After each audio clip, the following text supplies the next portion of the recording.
Some of the funniest moments and most viral videos from the last few years on Saturday Night Live have come from a comedy troupe called Please Don't Destroy. And now they have their own movie. They wrote it. It is streaming on Peacock now. Let's talk about Please Don't Destroy, the Treasure of Foggy Mountain.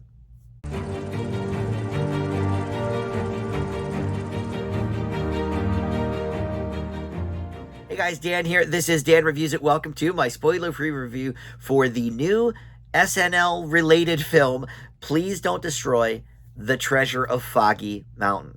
And this is from a group of guys called Please Don't Destroy. They are a comedy troupe that have been working together for years and years. It was originally called Please Don't Destroy My Farm, and then over the years has just been shortened. It started with like that sketch, and then it's grown into this whole thing. And over COVID, they did a lot of TikTok stuff, and were hired by SNL as writers in 2021. And so now we get these viral videos from them almost every week. There's something new, and usually they incorporate the host in some way. Lizzo has writer's block, or they're trying to sell Austin Butler on their new product, or Bad Bunny comes to them with his Shrek script. So very, very funny stuff. If you have not checked out their videos, there's a whole bunch of them on YouTube, and there's even playlists that have all of them together. There's a few that are missing from YouTube. I don't know what the reason is, maybe copyright or something. But in any event, if you are unfamiliar with these guys, check them out on YouTube. Some very, very funny stuff from SNL. So this is sort of not really an SNL movie, because it's not. I mean, I guess it's sort of based on a sketch, because Please Don't Destroy is kind of its own part of SNL. And these three guys are doing their shtick, every week in that. But it's not necessarily what I would call an SNL movie, like Wayne's World or the Coneheads or some of those. Although I think Wayne's World actually is a really good comparison for this movie. And we'll get into all the specifics here in just a second. First, though, let me welcome you into Dan Reviews It. Thank you for finding this video. We do movie and TV reviews on the channel here, and just about every day something new goes up. So always a lot to check out. Please consider subscribing. Click that like button or comment down below. All that stuff, of course, does help the channel out. All right, so these guys are hilarious. They are made up of Ben Marshall, who is the only one who doesn't really have any kind of relation to SNL, because the other guys, Martin Hurley and John Higgins, come from the progeny of SNL alum. Tim Hurley, he was a huge writer on SNL in the Adam Sandler days. He has written a lot with Adam Sandler on his early movies. So they have a nice collaboration there. And then John Higgins, if you are a frequent watcher of the Jimmy Fallon Tonight Show, you'll know the name Higgins because he is the announcer, Steve Higgins. And so this is his son. And so, a couple of these boys, yeah, okay, maybe they're Nepo babies a little bit with the SNL stuff, but they're very, very funny. And they became friends with this dude, Ben Marshall, and then they formed this comedy troupe. So anyway, this is a film that they wrote. It is produced by Lorne Michaels, so again, it's kind of SNL adjacent. But it also features Bowen Yang, who is currently on SNL. It features Conan O'Brien, who we don't really see acting in movies very much as something else.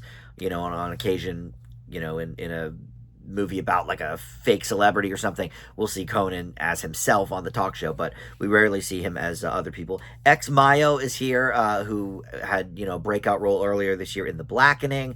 Who else? Megan Statler, we've seen her in a few places. And then John Goodman is the narrator here, and he points out midway through the movie, if you didn't know it was him from his voice, he points out, this is John Goodman, by the way, from The Big Lebowski. So the basic premise here, and it is quite basic, is that these guys are sort of going through not a midlife crisis, because they're all in their sort of mid-20s, but they're going through the phase of like, who am I, what am I doing into adulthood now. They're all working at Ben's father's store, the Conan O'Brien character. Great casting, by the way, and funny, sort of, that we know in the real world the fathers of the other guys, but Ben Marshall, as he has no relationship previously to SNL, we sort of can make up a backstory for him, and looks-wise, Conan O'Brien makes perfect sense to be his father, so love that casting. And basically, the guys themselves are sort of drifting apart.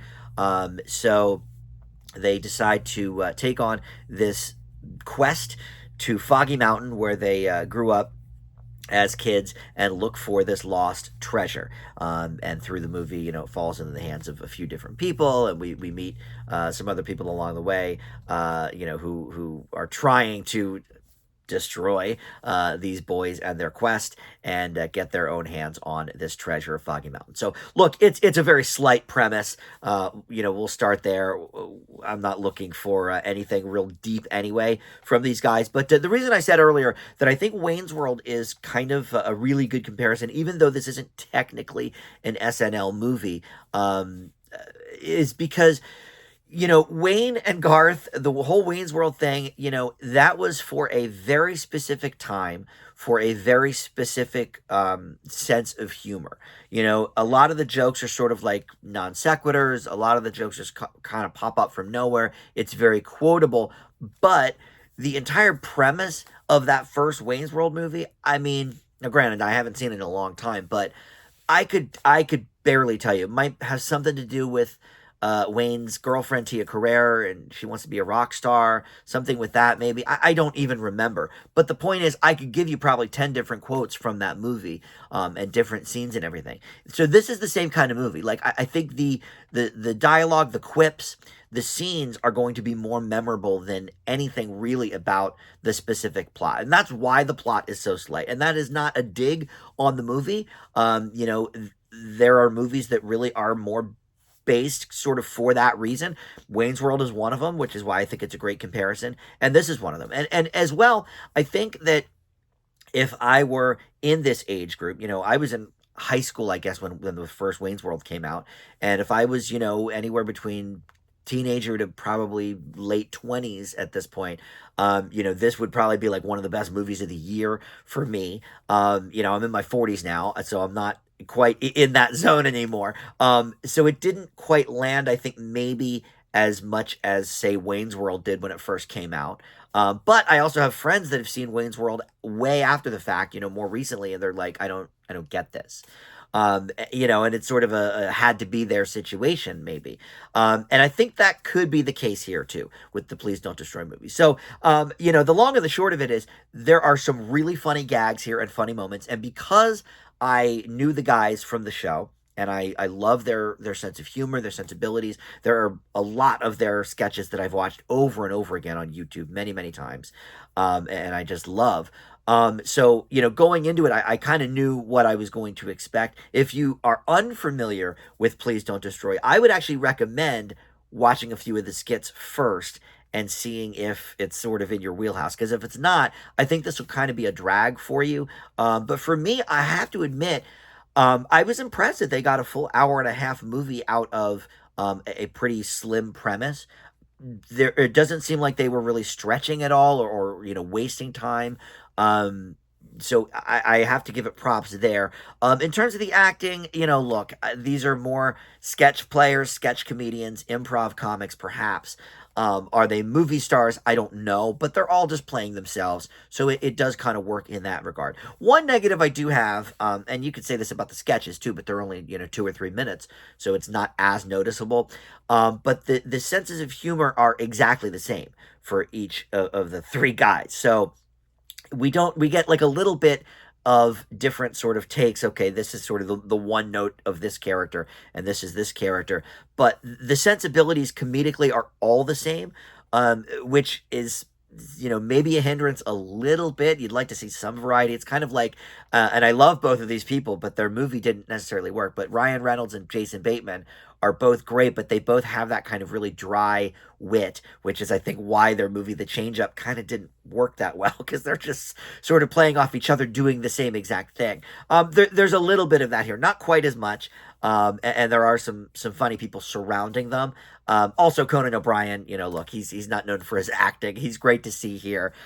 He's funny, and I'm a huge Conan fan for the podcast and the talk show, but he's not an actor, and I don't think we expect him to be, right? So, you can kind of give him a pass as well. So, look, overall, I think this is a pretty fun movie. It's not going to be one of the top comedy movies of the year. But I think there's going to be a lot of quotable lines. If enough people end up seeing this over the years, this could definitely become one of those movies that people kind of throw quotes at each other with. And I think their star is just beginning. Really, I mean, they've only had about a year and a half on SNL. So people are really, really just getting to know them. So do check it out. I leave Please Don't Destroy the Treasure of Foggy Mountain with a B. And that is streaming right now on Peacock. So check that out. And like I said, check out their videos too, all over YouTube. All right. Thank you for watching Dan Reviews It. We'll see you next time. Bye.